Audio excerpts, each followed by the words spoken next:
পংক্তি দুটো আবার মনে পড়ে গেল। এর চেয়ে হতেম যদি আরব বেদুইন, চরণতলে বিশাল মরু, দিগন্তে বিলীন। জানি এটা আরব নয়, কিন্তু তার কিছুটা আভাস তো পাই। মনে মনে ঠিক করলাম সুযোগ পেলে এমন মায়াময় জায়গায় বারবার আসব। এরপর মরুভূমির জাহাজ ছুটে চলল দূর দিগন্তে। দেখলাম খা খা মরু প্রান্তর, যার দিগন্ত দেখা যায় না। সূর্যের আলোয় বালি চিকমিক করে, চারিদিকে কিছু কাঁটা গাছ ছড়িয়ে আছে, যার মাঝখানে উঠে করে আমি আর চালক লোকটা চলেছি। শুধু একটাই সমস্যা, লোকটির ভাষা আমি জানি না, বলতেও পারি না, তাই নির্বাকের মতো লোকটার সাথে চলেছি। একটা সময় পর লোকটা গাড়ি ঘোরালো। তখন সূর্য পশ্চিম দিগন্তে। বুঝলাম লোকটা আবার সেই গন্তব্যে নিয়ে যেতে চলেছে। সব ঠিকই ছিল। মিনিট 15 পর আমার প্রচন্ড জল তেষ্টা পেতে লাগলো। দুর্ভাগ্যজনকভাবে ওই গাড়িতে সমস্ত খাবার আর জলের বোতল ফেলে এসেছি। আমি লোকটার ভাষা জানি না, তাও আধো আধো কথায় জিজ্ঞেস করলাম, দাদা পানি মিলেগা? লোকটা ঘাড় নাড়ল না। আর এই মরুভূমিতে জল খোঁজা মানে বৃথাই চেষ্টা করা। এইভাবে আরো মিনিট 20-25 কাটলো। না, আর পারা যায় না। মনে মনে ভাবলাম, কার পাল্লায় যে পড়েছি, নিজের সাথে একটা জলের বোতল পর্যন্ত রাখি না। এর কি জল তেষ্টা পায় না নাকি? যাকগে, এখন আর এসব ভেবে লাভ কি? এমন সময় হঠাৎ অদূরে একটা কেল্লার মতো কিছু দেখতে পেলাম। হ্যাঁ, ওটা তো কেল্লাই। যাবার সময় চোখে পড়েনি তো। পরিমরি করে লোকটাকে থামানোর চেষ্টা করলাম। এই রোকো রোকো রোকো রোকো, গাড়ি রোকো, গাড়ি রোকো। গাড়ি থামলে আমি লাফিয়ে গাড়ি থেকে নেমে ইশারায় বোঝানোর চেষ্টা করলাম, আমি ওই ওই ওই কেল্লায় যাচ্ছি, যদি ওখানে কোনোভাবে জলের সন্ধান পাই। লোকটা আমার ইশারা বুঝতে পারলো। তারপর ইশারা করে আমাকে আটকালো যতটা সম্ভব হয়, কিন্তু উপায় নেই। আমার গলা শুকিয়ে কাঠ। কিচ্ছু করার নেই, ছুটতে গেলাম কেল্লার দিকে। কেল্লা যখন আর কিছুটা দূর, পিছন থেকে আওয়াজ পেয়ে দেখলাম লোকটা প্রাণভয়ে গাড়ি নিয়ে পালাচ্ছে।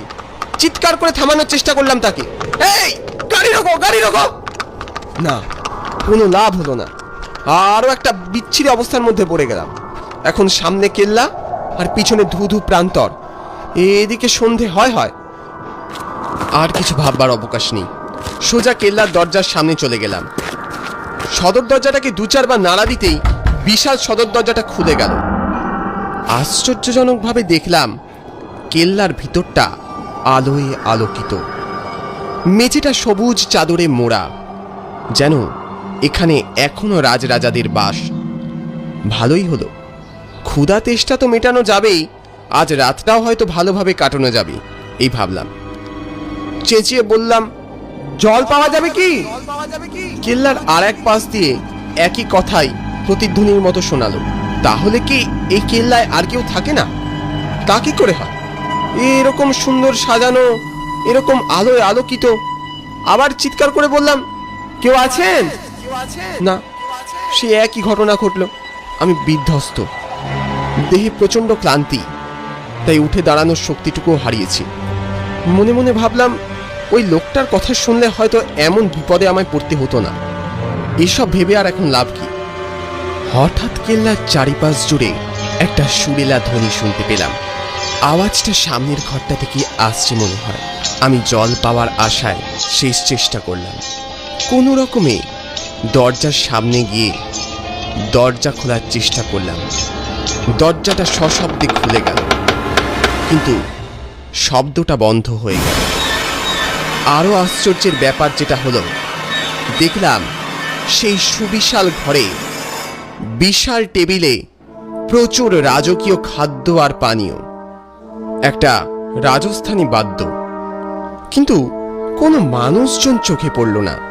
একবার মনে হলো ছুটে যাই আর ক্ষুধা তৃষ্ণা মেটাই, তারপর মনে হলো হয়তো দেহের এমন ক্লান্ত অবস্থায় ভুলভাল দেখছি, তাই ফের দরজাটাকে বন্ধ করতেই আবার সেই সুর ভেসে এলো। এসব হচ্ছেটা কি? মনে খটকা লাগলো, কোনো ভূতটুতের খপ্পরে পড়লাম না তো।